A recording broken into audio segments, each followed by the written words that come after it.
Salut à tous, écoutez, j'ai profité du week-end qui est pluvieux sur la Côte d'Azur pour regarder les vidéos qui ont été tournées cet été et notamment celles que j'avais prises en live ici et là sur le vélo, sur tout le parcours de la Race Cross. Et en regardant tous les messages, dont certains je n'avais pas pris connaissance encore, j'avais pas eu le temps, je me suis dit que c'était une bonne idée de parler un petit peu de la préparation qui a fait que j'ai pu mettre le pied sur la plage du Touquet et aussi le matériel que j'ai utilisé pour pouvoir en venir à bout. Et moi-même ayant cherché l'année dernière toutes les solutions techniques et à droite à gauche, et j'ai pas trouvé vraiment toutes les infos que je voulais. Donc maintenant que j'ai pu expérimenter ça, je vais vous faire un retour d'expérience et je pense que ça pourra plaire à certains d'entre vous ou certaines d'entre vous, puisqu'il y a beaucoup plus de filles maintenant qui font ce genre d'épreuve, le cyclisme ultra-endurance. Voilà, allez, c'est parti.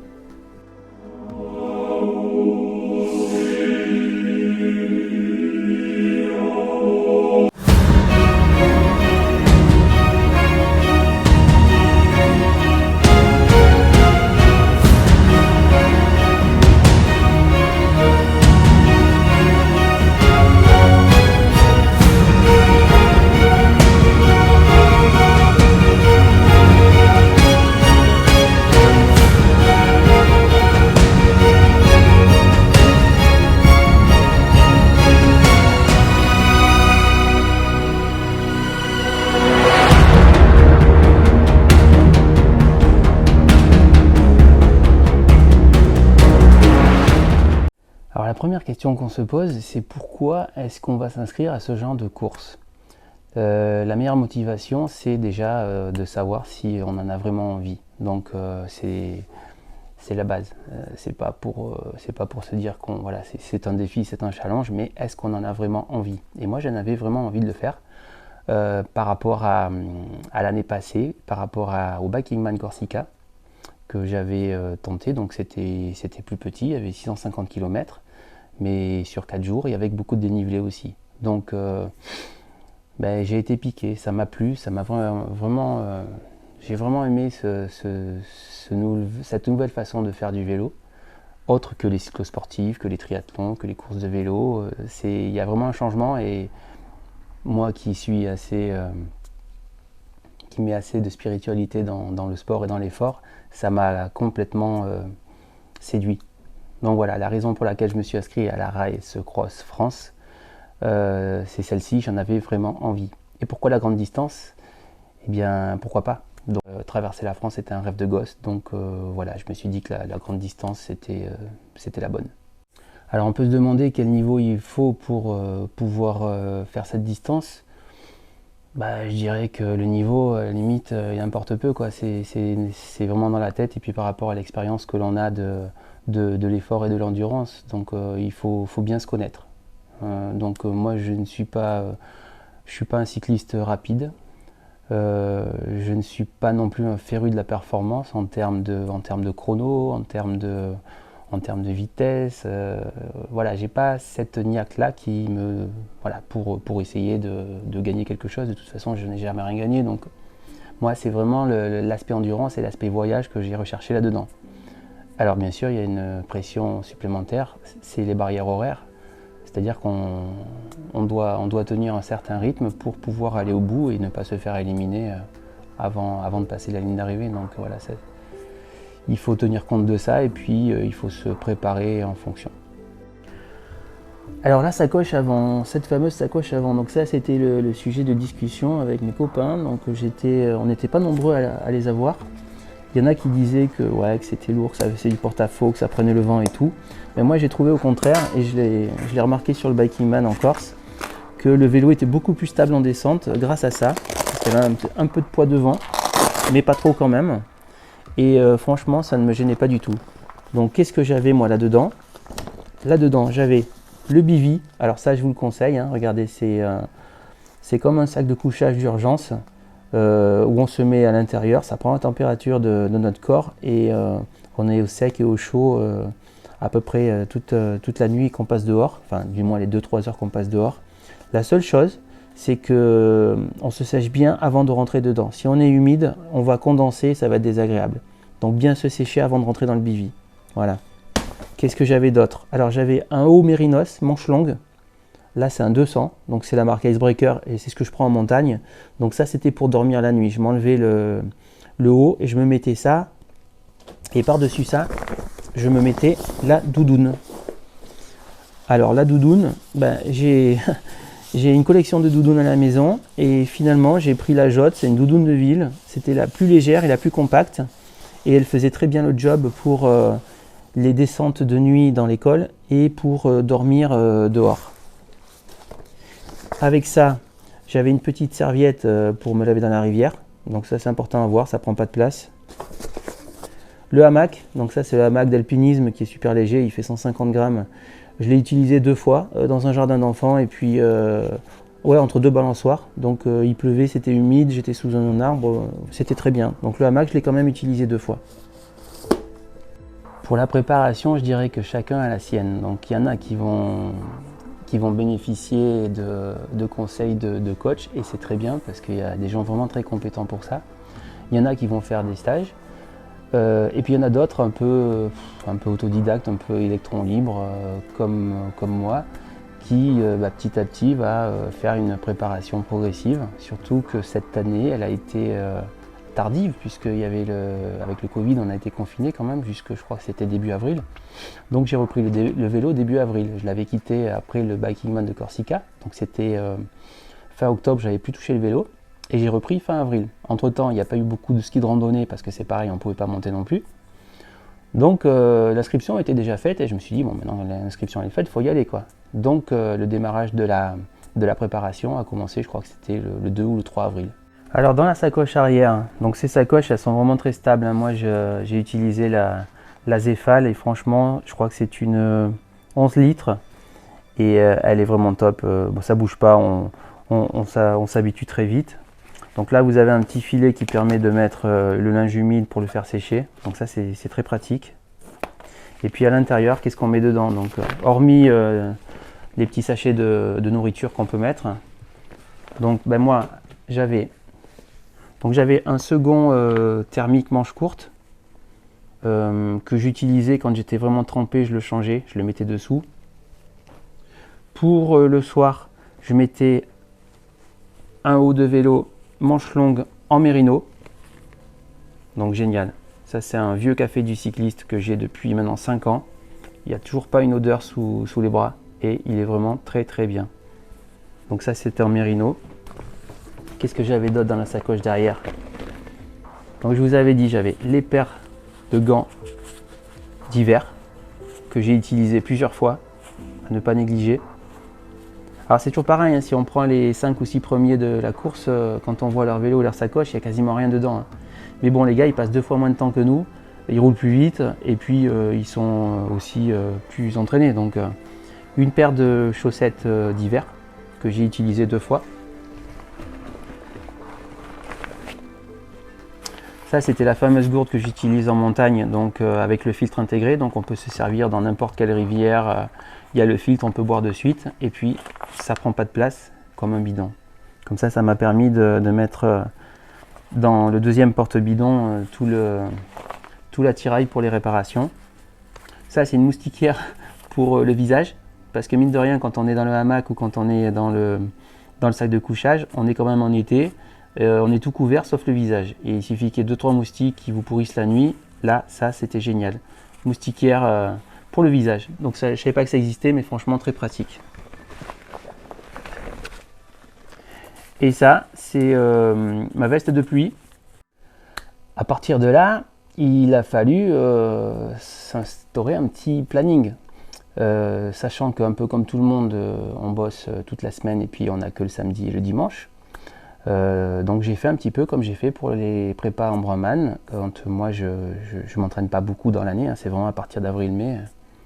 Je l'ai encore dit parce que l'hiver, bon, il y a le ski. Là, il n'y a pas eu beaucoup du ski de rando parce qu'on pouvait même pas y monter.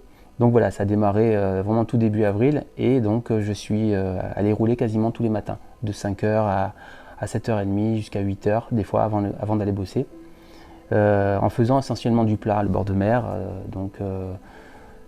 40, 50, 60, 70 km et ça tous les matins.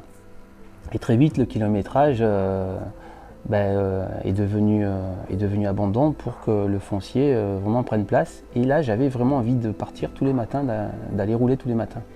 Et ensuite, le samedi, le dimanche, je suis passé, la première sortie, ça a été à peu près 100 bornes, et ensuite, je suis passé de suite à 200, 250, et pour arriver à 350, 400 km en partant le samedi minuit pour finir le dimanche minuit. Donc ça, c'était une journée totale. Le dimanche, je remettais ça sur 200 km, donc ça faisait entre 500 et 600 km. Tout en roulant à mon allure, sans essayer de rouler plus vite, en marquant des pauses, en prenant des photos, en faisant des petits commentaires. Donc voilà, je prenais mon temps, mais par contre, il y a vraiment un rythme qui s'installait. Il ne s'agit pas pour moi, parce que de toute façon, moi je finis dans les derniers sur la course. Le but, c'était vraiment de finir. Donc pour moi, le but, c'était aussi dans les entraînements, de renforcer cette capacité à tenir longtemps et à rouler toujours à la même allure qui était en général entre 19 et 23 km/h. Voilà, c'était à peu près ça pour la partie entraînement. Ouais, donc cette veste de pluie, elle est vraiment top. C'est la marque Ruka, la marque Ruka, donc je crois que c'est suédois. Et le vendeur, il m'a vraiment fait un bon petit speech là-dessus et ça s'est confirmé.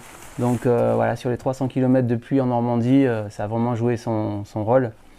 Et ça n'a coûté que 90 €. Donc voilà, il y a des vestes qui coûtent 300 €. Bon, moi c'était pour la course de l'année. Jusqu'à maintenant, pour les entraînements, j'avais pas besoin parce que ici il pleut pas souvent. Donc voilà, elle était vraiment très très bien. Il faut les essayer avant. C'est pas la peine non plus de se ruiner. C'est comme pour l'éclairage. Je vais vous dire un petit peu ce que j'ai utilisé.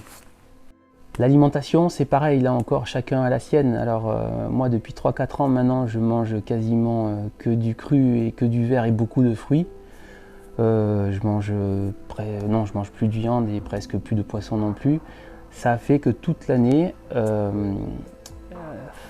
me suis senti vraiment très très bien.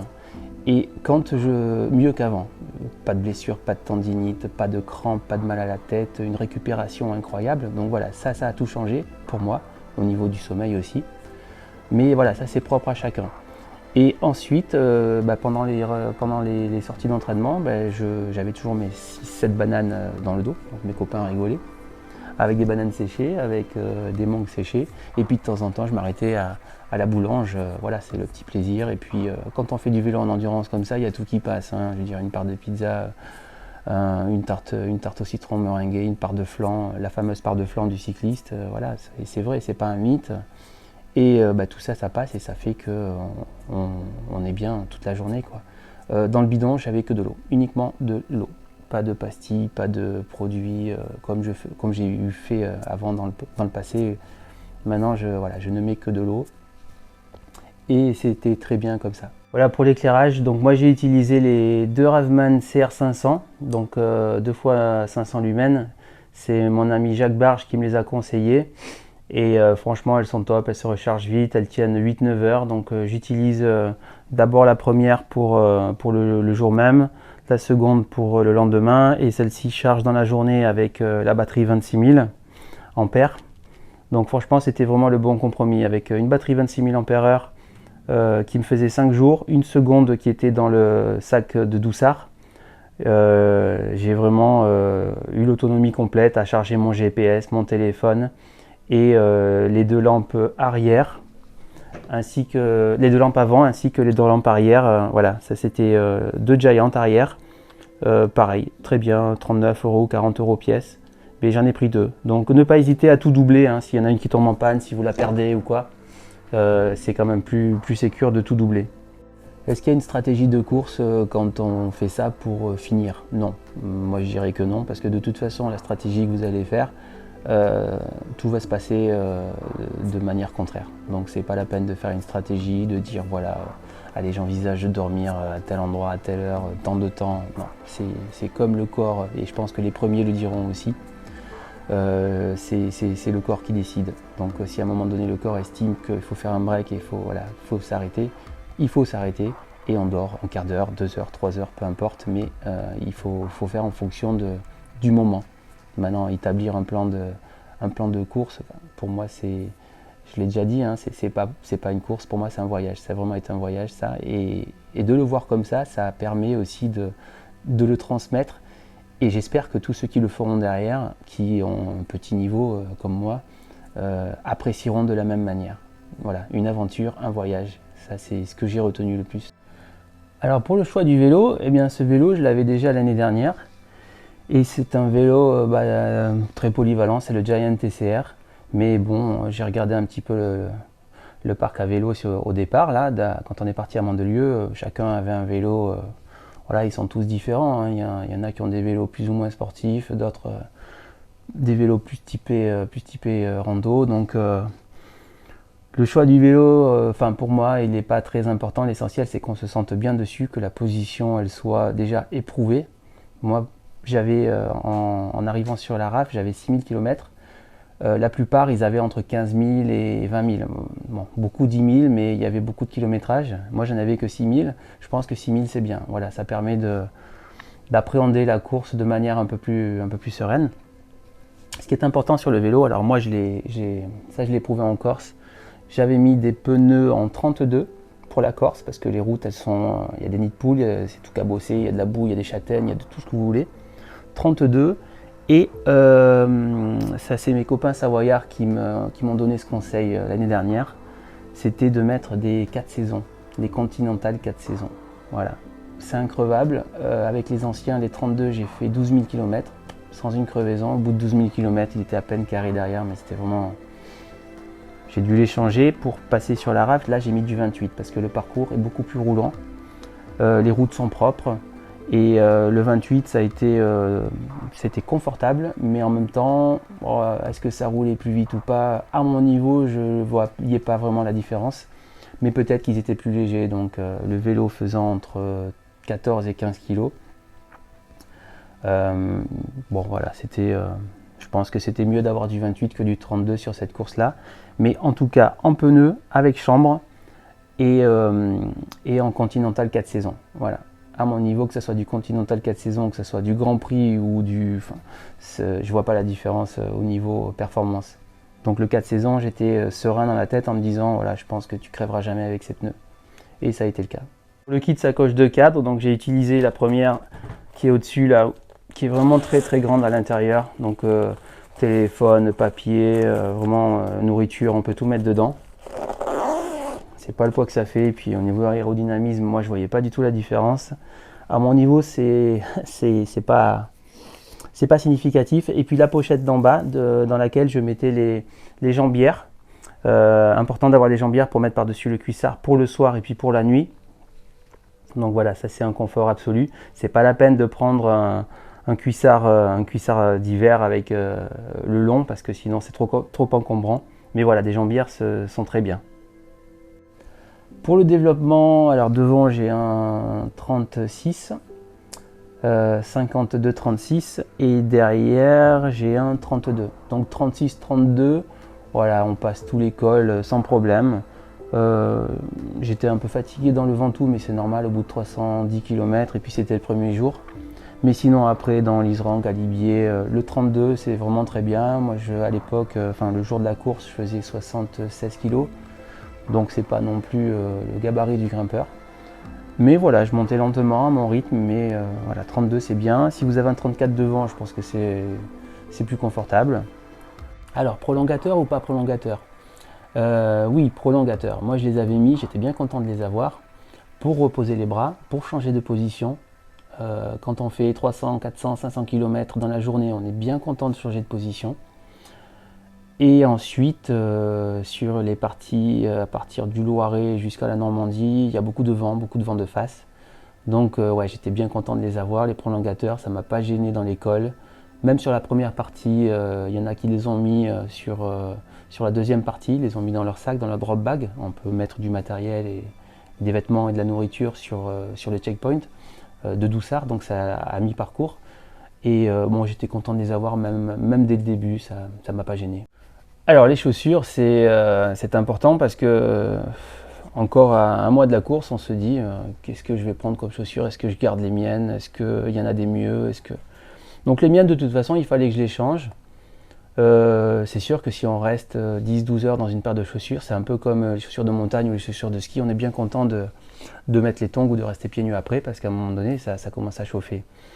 Donc je suis passé chez mon pote vélociste et puis j'ai trouvé une paire, c'est les Northwave. Il m'a dit qu'elles étaient réputées pour être confortables. J'ai pris une taille au-dessus. Northwave, voilà, 80 €. Alors que j'avais des Guernes que j'avais payé 300 €, mais j'avais fait quand même 3 ans avec, 2 ans avec. Et celle-là, je les ai payé 80 € et dès que je suis rentré dedans, mais des pantoufles quoi. Alors pour le freinage, moi j'avais opté pour ce vélo à disque et c'est vrai quand on est passé au vélo à disque, on a du mal à revenir après en arrière. Donc les disques, voilà, ils ont joué leur rôle nickel.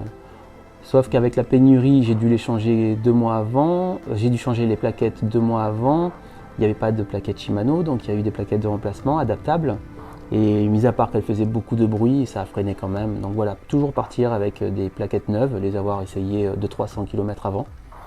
Mais un jeu de plaquettes neuves, après moi il m'a fait largement toute la course. Hein, donc c'est pas la peine de partir avec un jeu de plaquettes de rechange.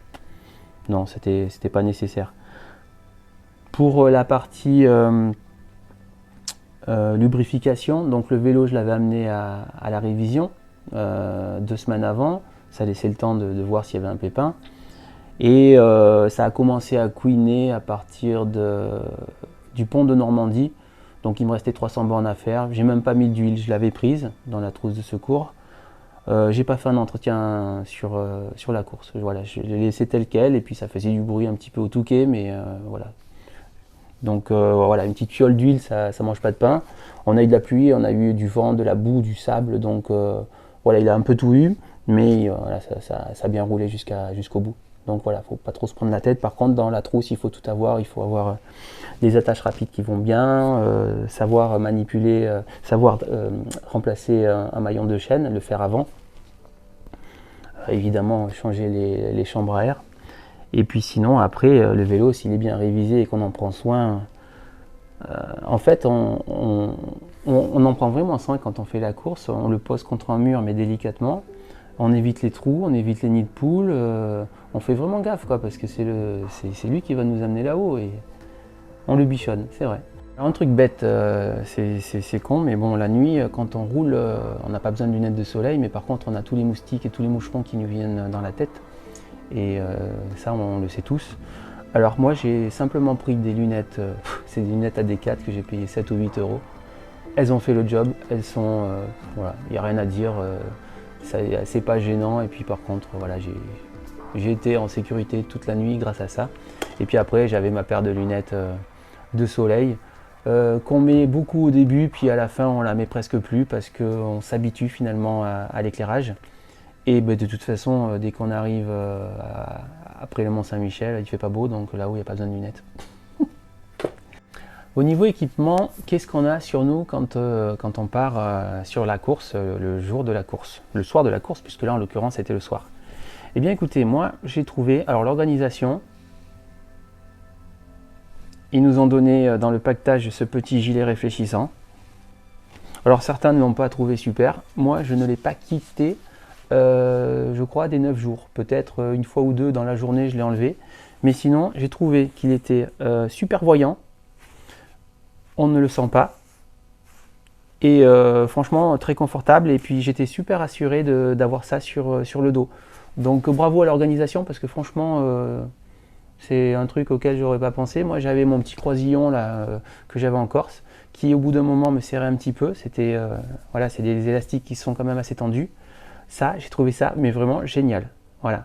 Donc, bravo pour ça. Et ce gilet, là, moi, je le conseille vraiment. Les copains, ils m'ont demandé, mais t'as pas eu mal au cul? Ben, mal au cul, non, j'ai pas eu mal au cul. Alors, j'ai pas eu mal au cul, j'ai pas eu d'escarre, j'ai pas eu de rougeur, j'ai pas eu d'irritation, j'ai pas eu de plaie, comme j'ai pu lire sur les comptes rendus des années passées. Pourquoi? Ben, je pense que c'est parce que je me suis beaucoup entraîné avant avec un cuissard, puis 2, puis 3, et j'ai enfin trouvé le bon. Donc moi j'ai pris le GTS de la marque Assos. C'est vrai qu'on le paye un peu cher, ça vaut 160 balles, mais c'est le jour la nuit. Honnêtement, c'est le jour la nuit.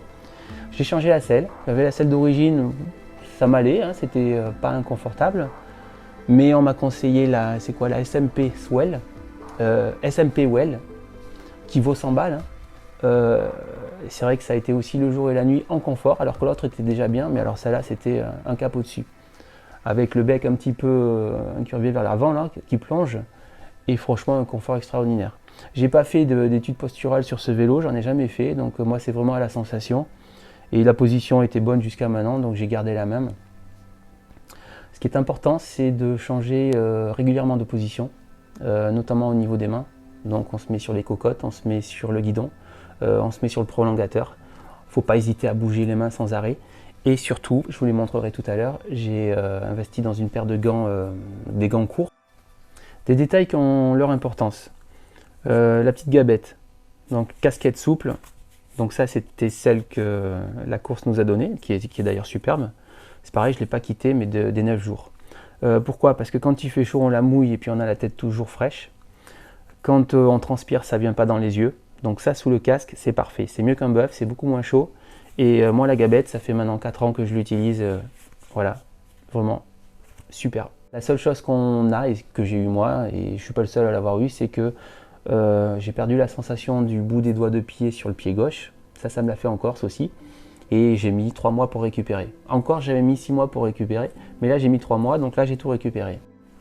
Pour les chaussettes, là encore, bon, faut mettre le prix dans les chaussettes parce que c'est très important.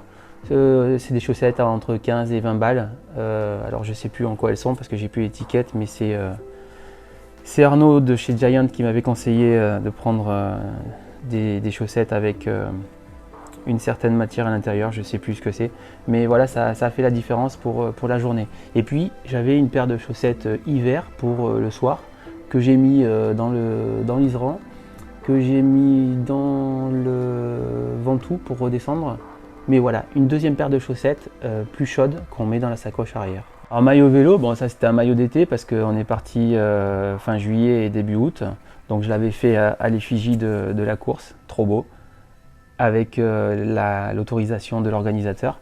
Et j'avais le même dans le drop bag de Doussard, donc c'est le sac de transition, pour avoir un maillot propre à mi-parcours. Voilà. Même si le premier, j'avais pu le rincer quand même assez régulièrement, mais j'avais un deuxième maillot. Alors sous le maillot, j'avais ce sous-vêtement en stretch. Donc moi je les ai pris chez Decathlon, j'en ai pris 2.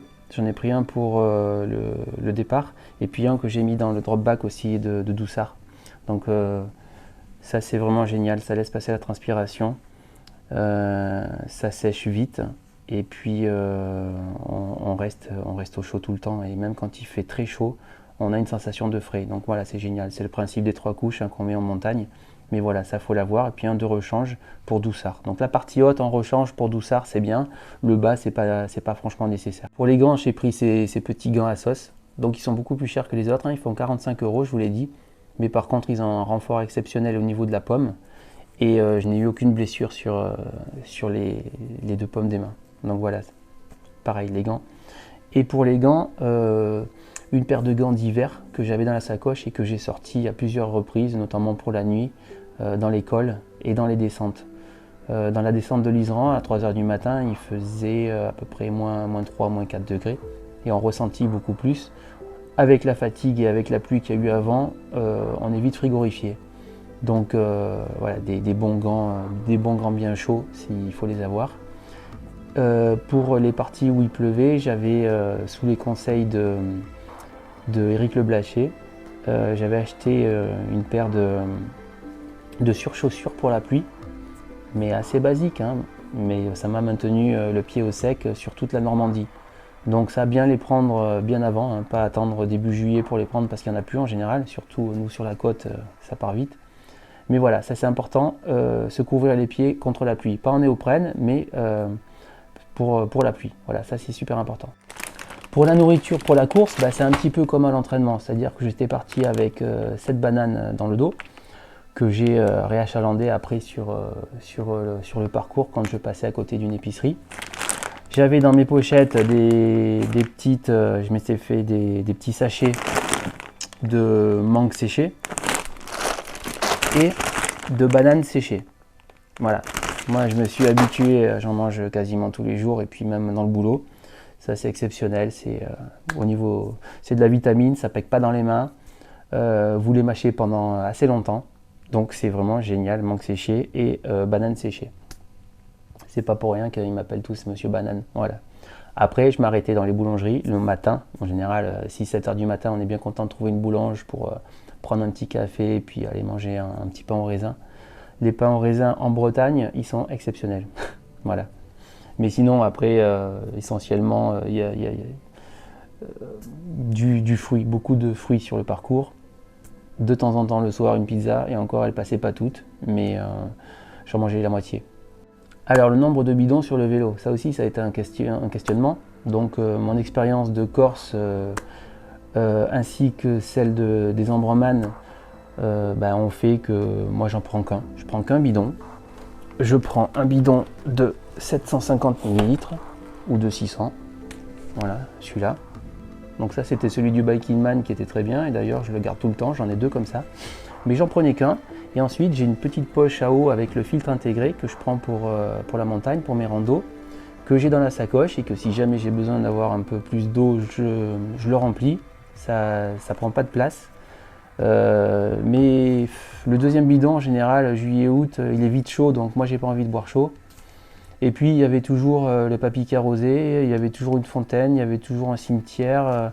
On n'est pas non plus dans le désert de Gobi, donc franchement, pour moi, un bidon, ça a été suffisant. Voilà. Et sur toutes les grandes courses comme ça, j'ai toujours pris qu'un seul bidon parce que j'aime bien boire frais. Par contre, j'en passais peut-être entre 20 et 25 bidons par jour. Ouais, facile, puisqu'on roule quasiment plus de 20 heures. Donc, toutes les 10 minutes, on boit une gorgée. Hein. Voilà, il faut boire vraiment. Ça, c'est le secret, boire beaucoup. Voilà, maintenant vous savez tout. Ne pas oublier une petite frontale très légère. Ça, c'est la dernière de Petzl qui est vraiment super sympa. Ça, c'est pour dormir, pour installer le petit camp le soir quand on dort. Une petite astuce aussi, les caisses d'épargne, les crédits agricoles, toutes les banques, en fait, elles ont des DAB qui sont chauffées, où vous pouvez dormir en sécurité dans les villages où vous passez. Donc, n'hésitez pas, moi j'ai dormi 4 heures, c'était super. Voilà, pour l'anecdote. Sinon, après, que vous fassiez le 300, le 500, le 1000 ou le 2005, c'est un petit peu... Il n'y a pas de barrière, quoi. C'est suivant l'entraînement que vous avez, suivant l'expérience et suivant le mental. Parce que moi, le mental, il a agi au bout de 24 heures déjà. Après, c'est vraiment lui qui a fait toute la différence. Le gars super entraîné qui a un mental qui flanche, il ne va pas au bout. Donc voilà, c'est à travailler en roulant de nuit, c'est à travailler en partant le soir à minuit, en partant le soir à 21h. Après le travail, faire des entraînements comme ça le samedi, puis le dimanche, et puis se sentir prêt le jour J, sans stress, sans pression. De toute façon, voilà, on fait du vélo, c'est un sport passion, et puis vous n'êtes pas tout seul dans la course, vous faites l'élastique, un coup vous voyez le copain belge, un coup c'est l'italien, un coup, et puis vous vous revoyez 2-3 jours après, et c'est ça qui est génial. Et le mérite, il est aussi grand pour ceux qui ont fait le 300 que pour ceux qui ont fait le 2500. Sachant que la plupart de ceux qui ont fait le 300 n'avaient jamais fait plus de 150 km avant. Donc dans tous les cas, le défi, il est là. Donc maintenant, vous savez tout, à vous de jouer. Et puis, encore une fois, si vous voulez le faire, n'hésitez pas, c'est exceptionnel. C'est un rendez-vous avec soi-même, c'est une rencontre intérieure et ça laisse des traces et ça permet d'envisager après le reste avec beaucoup plus de sérénité. Et tous les petits défis qu'on se lance comme ça permet de s'ouvrir encore plus aux autres, au monde, tout en pratiquant des sports solitaires. Voilà, c'est le paradoxe. Bon week-end à vous.